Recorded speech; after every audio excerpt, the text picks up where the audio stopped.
God save the Commonwealth of Massachusetts. So this morning, I'm working with clients, and while I'm virtually in the middle of sessions, I start getting messages about this. More clear evidence. Samantha Benigno. I am a master level psychologist and counselor. Welcome. This is the I Don't Belong Here show. A career a 6th-year PhD candidate in clinical psychology. So I feel like I've arrived because I made it on Loophole Lawyer. I died. I was truly almost peeing my pants. I should have videoed my reaction because it was funny. It really was. And as Loophole Lawyer astutely points out, he explains that the red that we see in the video of Brian Higgins and his hand is because this occurs for various reasons, mainly because these cameras record using infrared light. Human eye can't see infrared light, but it does reflect off of certain items and will actually produce a red rectangle. And that's what we're seeing here. So thank you first and foremost to Loophole Lawyer for pointing this out.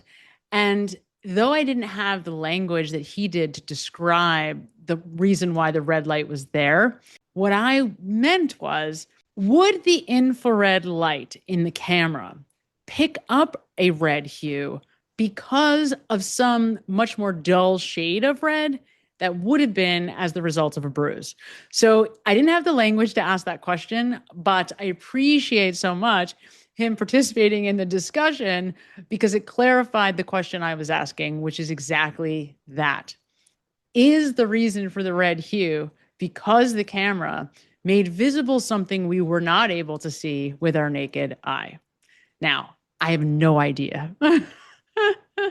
I cannot answer that question, but that's the question I was trying to ask. And I did notice as I was watching the rest of the video that there might actually be some swelling that shows up as he's walking down the hallway, but I couldn't tell at first if it was part of the satire. All on the same team. We all have the same goal to make sure the person that killed John O'Keefe, Brian Higgins, is brought to justice. Or if it was really the video from the Canton PD. So I went back and checked, and there does appear to be some swelling that we are able to see. But it's impossible for us to know whether or not there was an injury on his hand. I will tell you, though, that somebody in my live last night, Ava's mom, and thank you to Ava's mom for participating, pointed out that Brian Higgins' interview with the cops wasn't until February 10th. And so it would have been a sufficient amount of time for his hand to heal from any injury if, in fact, there was one. And with Higgy Bear, you only need to stick to the facts to solve this very simple case. And certainly we know he had means, he had motive, he was there, he had the opportunity. And one of the statements that Loophole Lawyer is making, and it's an important one, and I was asking this over the last few days, why would Brian Higgins make sure to tell us that there must be video evidence of him at the Canton PD on that night?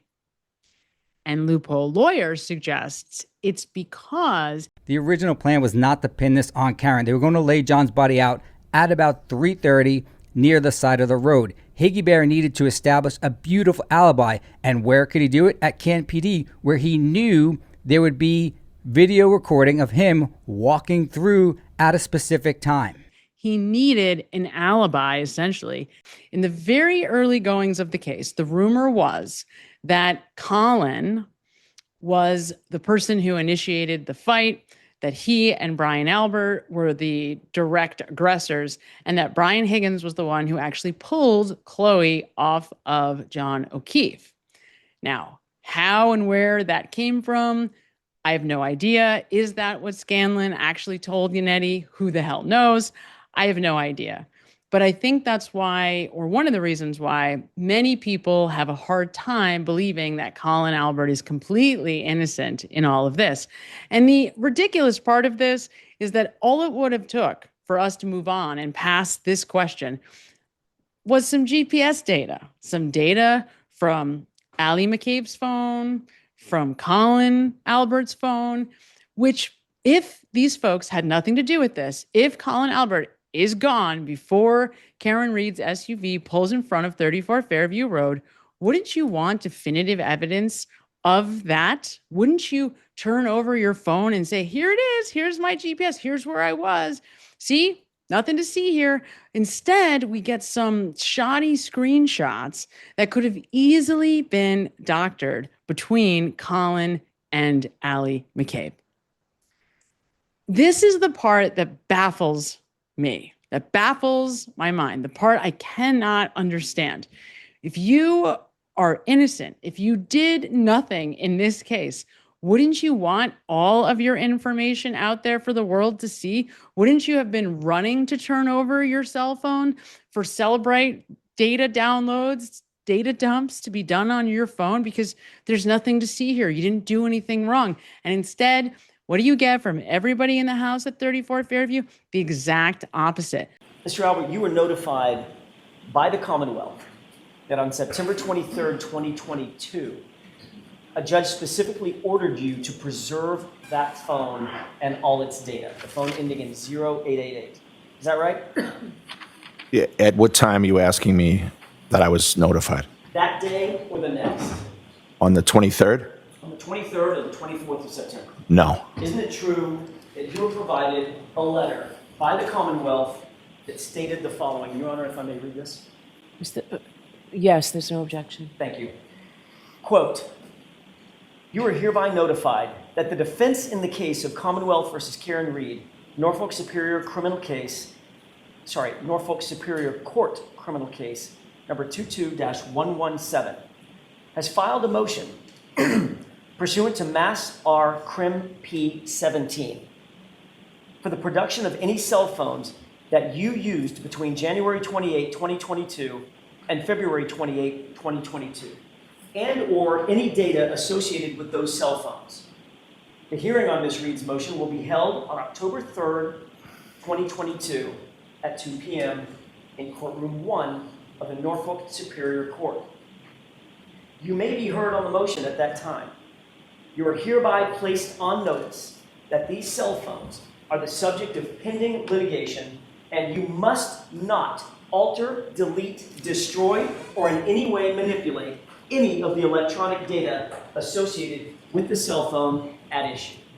You received, end quote, you received that notice on either the 23rd or the 24th. Is that right? I did not. Your Honor, I would pose a stipulation. I spoke with counsel off the record, if I may. You both have a stipulation that I haven't seen? We just determined I'm happy to approach it. Why don't we approach quickly?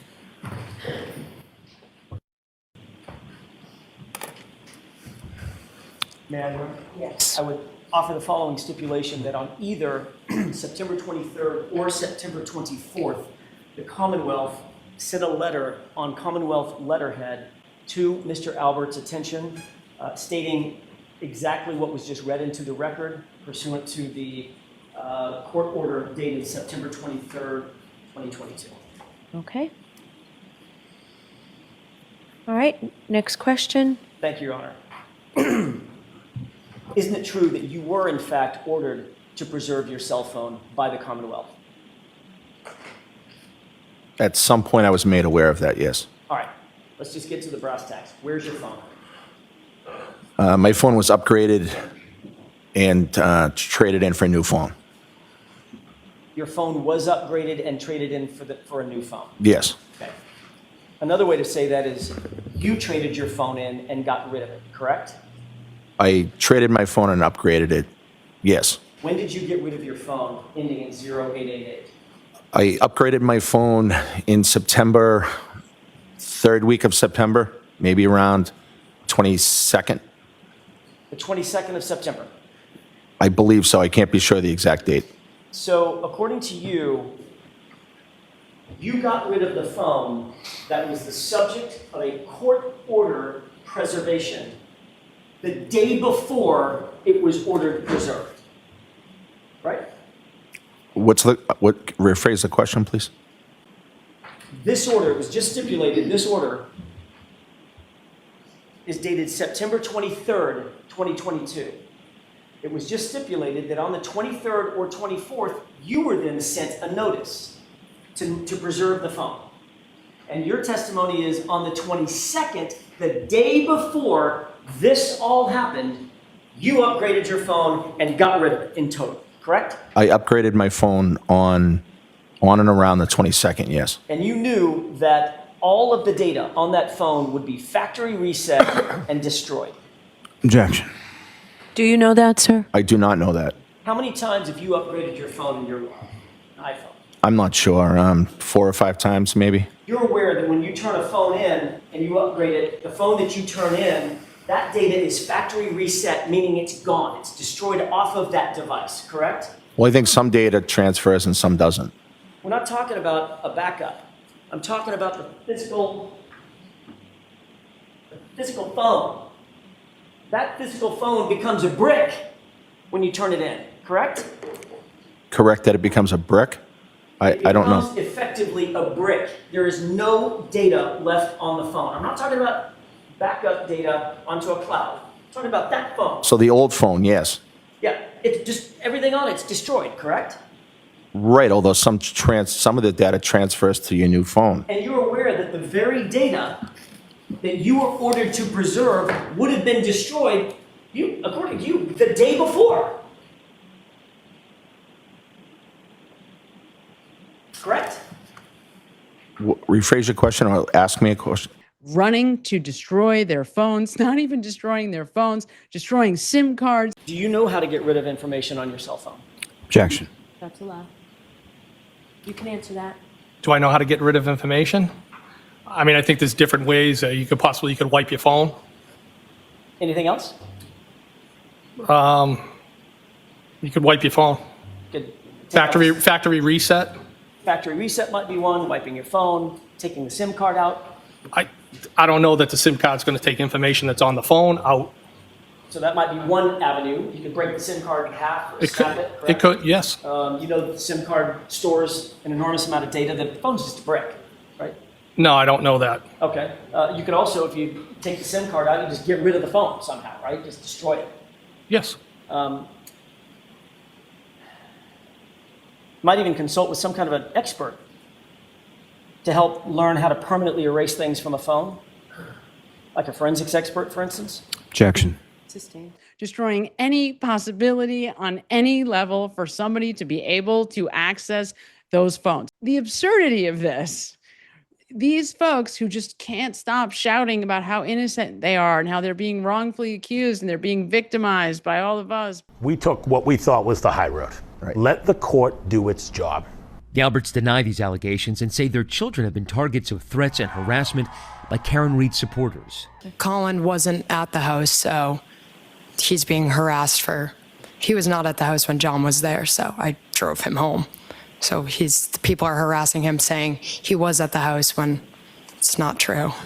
Constant phone calls, emails, awful messages, people showing up at our house, people emailing my school.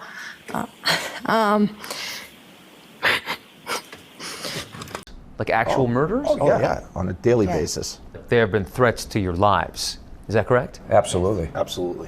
Whether it's phone calls, text messages, emails, crazy Unabomber type letters to people's houses. The blueprint is pick out witnesses, destroy their reputations, attack them, malign them, torture their kids, torture anybody that ever knew them, make them not testify. And while doing so, taint the jury pool. Nicole, you've been very quiet throughout the interview.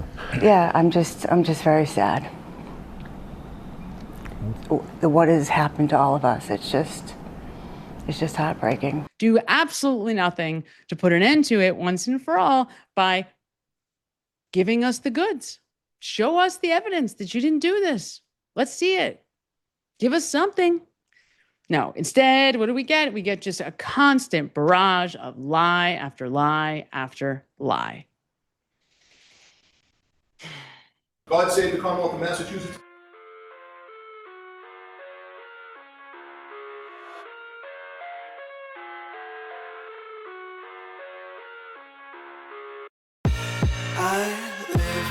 inside my own world of make-believe. Kids screaming in the cradles, profanities. I see the world through eyes covered in ink and bleach. Cross out the ones who heard my cries and watched me weep. I love everything.